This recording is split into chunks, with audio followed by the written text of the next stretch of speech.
Shalom saudaraku yang diberkati Tuhan. Apa kabar kita pada hari ini? Saya percaya hari ini hari yang luar biasa bagi kita. Apapun yang terjadi, kita tetap percaya bahwa Tuhan selalu ada menyertai kita. Sebelum kita mendengarkan renungan pada pagi hari ini, pada hari yang baru ini, mari kita berdoa. Tuhan Yesus Bapa yang baik, Engkau dahsyat dan luar biasa di tengah kami. Kami percaya dalam keadaan yang sesulit apapun, ketika kami percaya, walaupun kami tidak melihat, iman kami akan bertumbuh dan kami akan melihat mujizat itu terjadi dalam hidup kami. Karena berbicara iman sesuatu yang tidak kelihatan, tetapi kami percaya. Oleh karena itu biar firman-Mu menguatkan kami lewat renungan singkat pada hari ini. Kami siap mendengarkannya dalam nama Yesus. Haleluya. Amin.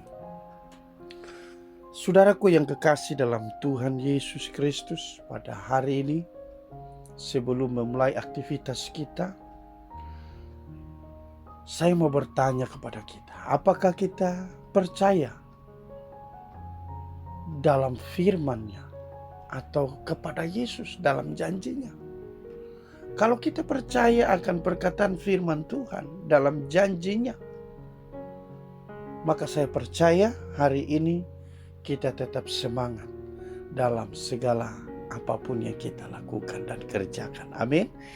Kita akan belajar firman Tuhan di dalam Yohanes 20 ayat 29. Di sana dikatakan seperti ini. Kata Yesus kepadanya, "Karena engkau telah melihat aku, maka engkau percaya. Berbahagialah mereka yang tidak melihat, namun percaya." Amin. Haleluya. Saya beri tema khotbah pada hari ini adalah mana lebih ajaib? Nah, temanya adalah satu pertanyaan. Mana lebih ajaib dalam ayat atau pasal 20 Yohanes ini ayat 29. Tentunya yang lebih ajaib dari dua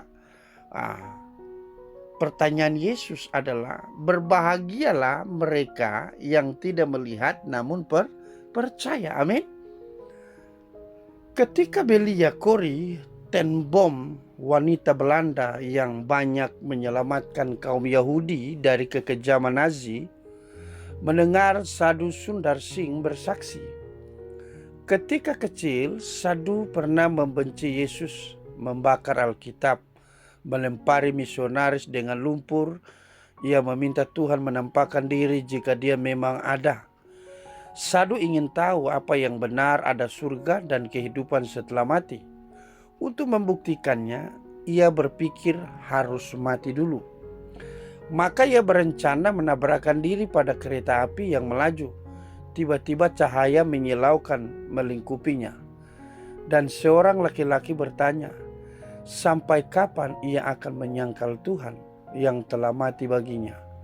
Sadhu melihat lubang di tangan laki-laki itu. Mendengar kesaksian itu, Corrie ingin mengalaminya juga, agar hidupnya mengiring Tuhan tak membosankan. Namun saat Corrie menyampaikan hal ini, Sadhu menjawab bahwa sesungguhnya pengalaman Corrie lebih ajaib dibandingkan pengalamannya. Saya harus melihat Yesus supaya bisa percaya, sedangkan Anda sudah mempercayai Dia tanpa harus melihat. Amin. Kata Yesus kepada Thomas, "Karena engkau telah melihat aku, maka engkau percaya. Berbahagialah yang tidak melihat namun percaya." Pada hari-hari ini saya mau sampaikan, apakah kita punya pengalaman seperti yang dilakukan atau diceritakan oleh Sadhu Singh tadi, atau kepada Ibu Corrie? Nah, saudaraku yang kekasih dalam Tuhan, bagaimanapun di dalam cerita antara dua pribadi ini, ternyata walaupun Sadhu Singh punya pengalaman, dia bisa berjumpa dengan Yesus di dalam keadaan itu.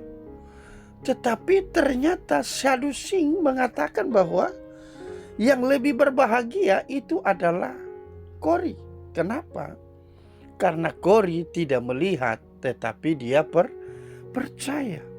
Nah, saudaraku yang kekasih dalam Tuhan, sedikit murid bisa bertemu Yesus secara langsung, namun lebih banyak yang tak bertemu langsung. Itu sebabnya teguran Yesus kepada Thomas mewakili setiap kita yang belum pernah melihat Tuhan kasat mata. Tuhan menegaskan bahwa bukan itu yang terpenting, melainkan apakah kita sungguh bersuka karena Tuhan kita ada dan hidup. Amin. Saudara yakin walaupun tidak melihat, saudara percaya dengan janji Tuhan? Yang lebih ajaib adalah tidak melihat tetapi percaya. Haleluya. Dan secara pribadi mengalami bagaimana dia hadir, atau Tuhan atau Yesus itu hadir serta dekat dengan kita dalam peristiwa besar maupun kecil dalam hidup kita. Katakan amin, saudara. Apakah Tuhan tampak secara kasat mata atau tidak? Yang terpenting dia, Yesus, ada dekat, bahkan melingkupi kita. Amin. Hari ini sebelum saudara memulai aktivitas, percayalah dia ada bersama dengan kita. Walaupun secara kasat mata kita tidak melihat, tapi percaya lewat Roh Kudus, dia ada dan selalu menyertai kita.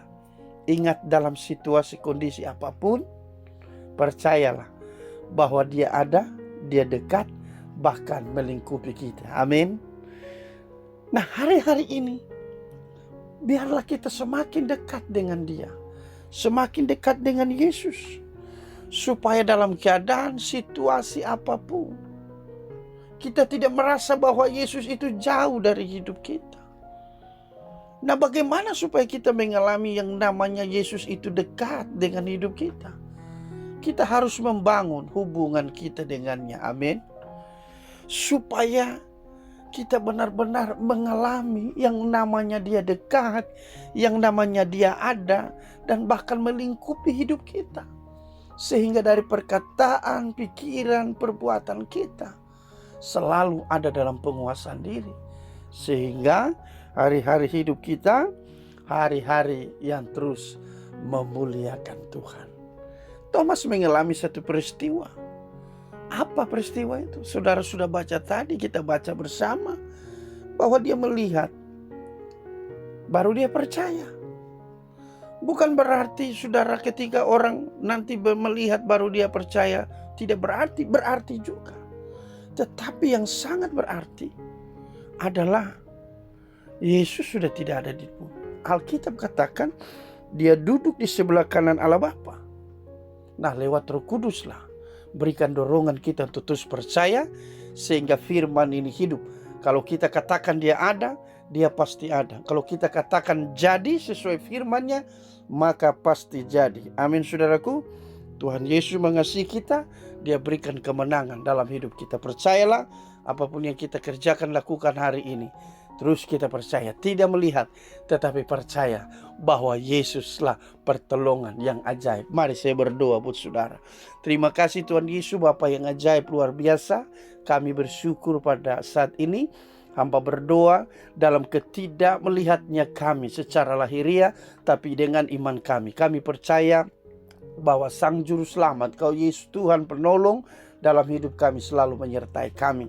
Apapun yang kami lakukan hari ini, kami percaya bukan cuma dekat, selalu ada dan selalu melingkupi hidup kami, sehingga kami mampu melewati hari ini bersama Yesus. Karena dengan Yesus melakukan perbuatan yang besar. Dalam nama Yesus kami semakin bertumbuh dalam iman. Haleluya. Amin. Saudaraku yang diberkati oleh Tuhan, percayalah bahwa Yesuslah penolong yang sejati. Iman bertumbuh walaupun tanpa melihat. Amin. Ingat firman Tuhan, Ibrani pasal 11 ayat 9. Jadi hari-hari ini biarlah iman kita semakin bertumbuh dan kita boleh melihat kemuliaan Allah yang luar biasa terjadi dalam hidup kita. Amin. Tuhan Yesus memberkati.